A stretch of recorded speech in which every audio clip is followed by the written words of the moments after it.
Hey guys, what's going on? Welcome back to the Leading Edge Cricket Podcast.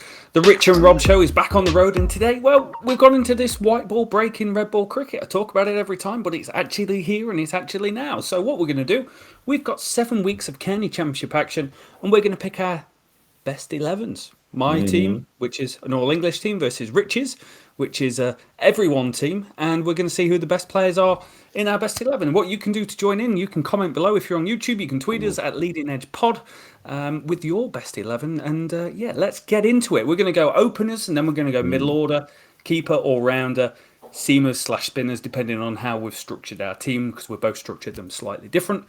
Let's start off with openers, Rich. I've got a feeling we are going to see a lot of similar names, but I'm hoping with me going with an all-English 11, it might just mix things up a bit. Yes, yeah, you've gone full Brexit, haven't you, mate? Brexit, I'm very welcoming to all on my team here, mate. There's 500 million extra for the NHS by picking this team a day.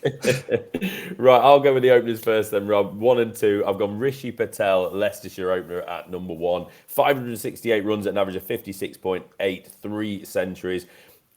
His partner at the top of the order, though, I was considering Keaton Jennings, and if he hadn't got injured, he would have been in this. 378 runs at 94.5, ridiculous average. But I've gone Cheteshwar Pujara. He's joining Rishi at the top of the order. 545 runs, 68 average, 300s as well. Wow. Yes. Wow. Talk about mixing. Just throw in Pujara. Just throwing your 8,000 test match runs to the top of the order, mate. He can do a job up there for me. No problem. He probably could do a job, to be fair. I've gone Rishi Patel. Yep. 1, excellent season, 58 strike rate, match performance plus, so that's your top 6 average of the match, and whatever that average number is, that's 100, and then whatever percent you are better, it's 101, 102, etc. Or worse, he's got a match performance plus of 147, so 47% better than top 6 players in matches he played in. 134 against Glamorgan, 125 versus Yorkshire, 100 versus Sussex. Incredible start to the campaign. A mother that's constantly tweeting about how proud she is of him, and long may it continue.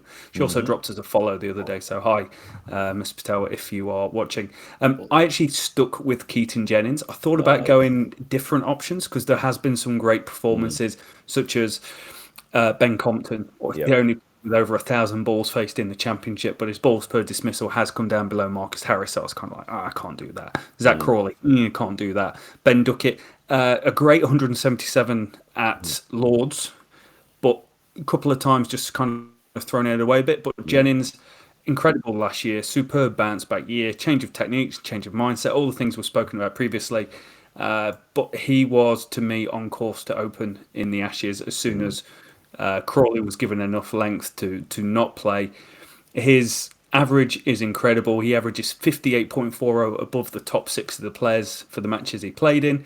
He's got a match performance plus of 261. That's 161% better than the top 6 players in the matches he played in. Just incredible player, just at the absolute peak of his game, and it's so gutting that his hamstrings done him. But incredibly, he has the 8th most runs for an opener in the country, and he's only played 3 games. Quality. Easily could have got in mine as well, but that's fair from you, Rob. Middle order, I think I'm going to go 3, 4, 5 here. I won't go into too much detail, and then you can rattle yours along. So number 3 for me, Josh Bohannon of Lancashire, 471 runs at just shy of 60. Sam Hain of Warwickshire started like a train, 436 at 72. And then Marnus Labuschagne at Glamorgan, 502 runs at 71, 200s, 2 pretty big hundreds as well. That's interesting. We've got different selections going on here. So I've gone Wesley at 3, which I think is a really sound choice. Yes. High score of 158, averaging 52, most runs in the country, 106 balls per dismissal, strike rate of 48. In great form, gets out for less than 20, 18%. The league average across Division 1 and Division 2 is 56%, so consistently performing and overdoing it, averages 22.99 above the match top 6 average for the games he played in. Superb performance. Then I ummed and ahed about this and went, what am I going to do? Because Sam Hain has been excellent. He's been absolutely lights out and real one of the reasons Warwickshire's in that position. And I thought, who else is really helped their team and put them in this sort of position? So I went with Josh Bohannon, like you, who I think has been consistently good all year. Strike rate of 67.97 is way like 20 above his career strike rate. Doing really, really well. Thrown it away in like the 80s a couple of times as well. He's got a century to his name. 25.87 above the match top 6 average, and that's playing with Keaton Jennings in the same games. Then Bohannon was at 5. So my number 4, I actually went with James Vince. And I felt the value that he's added to Hampshire's middle order has meant that even though their bowling attack hasn't been as strong, they've still won 3 games. He's averaging 63. He has got 124 balls per dismissal over my dead body, 63 strike rate thrown into that, 350s, 1 century to his name. And incredibly, he's averaging 48 above the match top 6 average. That is incredible numbers, and everyone was spoken about. No one is getting close to kind of the value add that he's added to his team. Sam Hain that you picked, just incredible numbers as well. He's averaging 39.76 above the top 6 for the matches he's played, and is responsible really for how good they were those first 2 weeks while the batting kind of settled in. Yeah, but I've got 4 honourable mentions that I haven't included, and the 3 of them are batters, and they were Jennings, Wesley, and Vince. So I'm with you on that, but they just didn't quite make the cut for my 11. I'm going out to win this game, Rob. I'm not trying to reward people from for names being popular in 2019, like Wesley and Vince. Sorry, it's getting competitive. Right, number 6. I've gone with a wicket keeper in this position, Rob. I was tempted with Ben Foakes after he got dropped from England. I just wanted to give him a game, but I couldn't quite justify it, especially not when James Rue, the 19-year-old Somerset keeper, has 564 runs, 3 centuries at an average of 62. He's faced 1,211 deliveries so far in Division 1. 3rd overall run scorer in the whole of county cricket. How can you not overlook? How can you overlook James Rue? He has to be in there. I was tossing up between Jimmy Rue and Ollie Robinson from Durham, purely because of how Robinson is playing his cricket. It's brilliant. 60 odd off 20, 30 odd balls in the last game. Got strike rate on the season of 88. But James Rue did do it, and the fact is it's the conversion rate of 3 centuries thrown into there, and the other one was 80 odd not out playing a reverse sweep trying to accelerate the game. So there could have been 4 centuries thrown in. Incredible conversion rate. And it's just awesome to see that type of player, that young, that mature, being able to play these type of innings, because he's done it when he's needed to accelerate the game. He's done it when the team have been struggling. It couldn't have been a better start to the season for him, really. No, absolutely not. So number 7, I've gone with a man that deserves to be in this for what he's doing with both sides of the game. Ryan Higgins of Middlesex. He's been exceptional. He's got 421 runs at an average of 42. He's in the top 10 run scorers in Division 1, but he also has 19 wickets at an average of 21, a Connie rate of but just over 2.5. He's 7th in Division 1 run scorers and 13th in Division 1 in wicket takers. He absolutely demanded to be in this team. Couldn't not pick him. Had to be in there. You can't. I've gone with him as well. The only kind of number 7 in the lineup that I think from a batting point you could possibly look at is Rian Ahmed, who's been excellent with the bat as well. But Higgins, just incredible. It's the value add to the runs that he's done, because Middlesex top 6 spoke about on the podcast we've just recorded, the week 7 review or round 7 review. Their batting average is the worst. The top 6 is the worst in Division 1. Time and time again, he dug them out of a hole, put them in a position to go and win games. They've won 2 this season. That's a cracking start out the first 6 for those guys. He's averaging 15.26 more than the top 6 for the matches he played in, 56% better, and he's batting at number 7. That's incredible. And with the ball, his 19 wickets, 1.9 wickets per innings, 22 if you want to round it up, percentage of the team wickets is at 21. And incredibly, his average strike rate and economy is all better than the teammates for the games that he played in. Nice. They're just insane numbers considering their bowling attack is very good. Yeah, locked. He's a lock in there. Right, we're on to the bowlers, Rob. I've gone with 4 seamers. I've decided Marnus is going to offer me a bit of spin if I need it. No. The thing is, it's been a frustrating summer so far, hasn't it? Spinners haven't really quite performed. In this last round, we've just seen Ajaz Patel take 10 wickets. Liam Dawson got a 6-fer. Jack Leach is bowling pretty well. Matt Kuhneman at Durham before Ajaz Patel arrived bowled pretty well. But I couldn't really justify any of those. They're not doing it enough. And not when I look at the seamers who fancy a game. Do you want me to roll through all 4 of my seamers?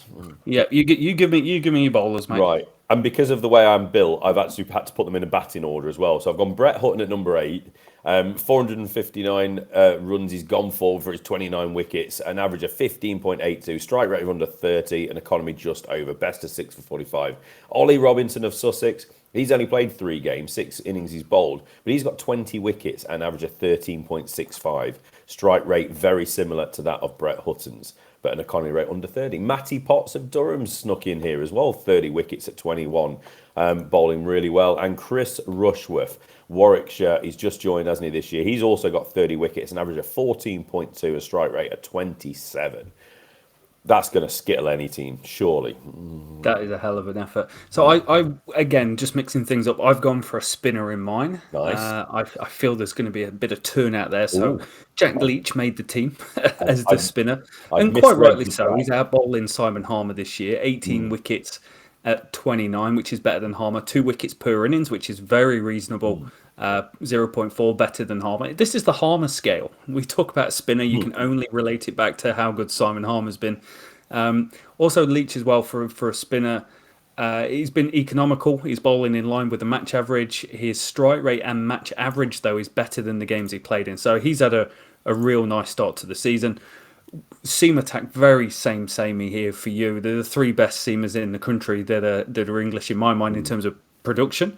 That's played more than 3 games. Sorry, Ollie Robinson, you didn't make my team somehow, but I've gone with the guys that's played 5 games or bowled 9 or 10 innings instead. Rushworth, incredible, 30 wickets, 3.3 wickets per innings, 35% of the team's wickets, and that's playing in a team with Chris Wokes, with Ed Barnard, with Hassan Ali. Superb figures, 14.2 on average, and a strike rate of 27. That's 20 better than the matches that he's played in. So he's lighted it up. Matty Potts, just consistently good all season. He's kind of warmed up. 5 3-wicket hauls, 2 4-wicket hauls, and 1 5-wicket haul. And that is 8 combined good performances from 10 innings. That is a hell of a performance from him, to be fair, because it's under the radar. You're picking up 3 wickets. It's under the radar a lot of the time to the casual viewer, but that's really good stuff. 3 wickets per innings, 21 average. Again, his match average is 10 less than the games that he's played in. And Brett Hutton, I've been raving about him every single week. The performances he's putting in and not sure are fantastic. Always picking up 3 or 4 wickets constantly. Probably last year, because he played some games last year before stopping again. Averaging 15 with the ball. Just looks like he's going to do bits with the ball every time he's playing. It's incredible. He takes the ball away, he can nip it back in. Excellent performer. And outperforming a good bowling attack. That's where it's incredible, because you've got Stuart Broad playing every game. You've got Dane Patterson, who was incredible with the ball last year. They're a good bowling unit, and his bowling average is 9.38, better than the matches they played in. But it's also 9.59 better than his teammates on the season. So it just real top-notch performances from those guys. My close ones to getting in was Van der Gooten. I was so close to picking him. Love him as a cricketer. Real hard working. Just gives it everything. 3 5-wicket hauls as well. Brett Hutton's the only other player with 3 5-wicket hauls. And Ben Rain as well, I think, has been sneakily under the radar good as we've gone through. Yeah, I mean, Mohammed Abbas is up there, isn't he? In the leading, he's just 1 behind Rushworth in Division 1. Can't make my team though. English only team. Sorry. Well, absolutely. But also, the reason I've not got him in there is his strike rate's over 40. He's bowled a lot of overs. Yes, he's got wickets, but his strike rate's a little bit higher than the guys I've got in there. Timmy van der Gooten definitely could have made it as well. Do like that man, Ben Rain, people like him. Lots of options. But my other notable mention or honourable mention that nearly made the team was Michael Neser, the Aussie for Glamorgan. 19 wickets at 25.63, but also 311 runs at 51.83. He could have slotted in at number 8 and given me a bit of extra batting if I needed it, but don't need it. But he was close. He could have taken your Higgins role, to be fair. Those numbers were even better than Higgins, and Higgins has been outstanding. Ness's record, we've literally just spoken about in the podcast. We've just recorded the Week 7 review.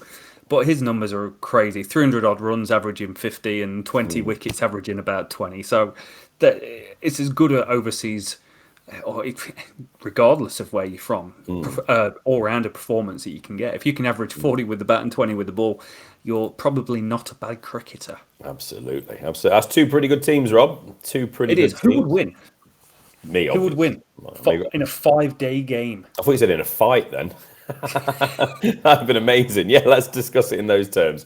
In a 5-day game, it depends on the conditions. I mean, if it's a proper turner after like 4 or 5 days, then you've got a chance because I'm asking Marnus to bowl you out. But if it's a nice English deck for the time of year we're selecting, I tell you what, I'm rattling through you, man. Ryan Higgins is going to be a surprise candidate for man of the match. I've just got images of Pujara laying people out in a fight. It's the quiet ones that will get you, mate. Oh, big time. Yeah, I think it'll be a hell of a contest. It depends on the wicket. If there is a bit of spin in it, I win the toss bat first. I can bowl Leach on day 4. He's a great fourth innings bowler. I think I've got you. But if I'm chasing leather on day 1, I'm going to be chasing a lot of leather. Yeah, it's all about the toss. I've gambled, Rob. I've gone brave. I've gone big. It is. That's going to do it. So let us know who your team is if there's anyone we've noticeably missed out. There are fine performances all around. Lewis Gregory's had an incredible start to the season as well. Kieran Carlson as well, 3 centuries to his name. OG Robinson, we mentioned him. Compton, we've mentioned him as well. Peter Hanscom is actually turned up in county cricket for a change. It's been a long time since we've seen a good version of Peter Hanscom, and you probably could throw in all 4 Durham spin bowlers who's done a hell of a job between them all on the season. And one player whose numbers aren't quite there but looks like $1 million, your mate Match Critchley. Every time I switch on Essex, he's batting. He looks so good this year, mate. See, I've got an eye. Get me a scouting job, somebody. I'm in the know. Thank you so much for listening. Hope you've enjoyed it. We're going to do more of these in the future. Nice little 20 minutes pods, chatting about what's going on, and that's our team of the year. We're going to catch you next time, guys.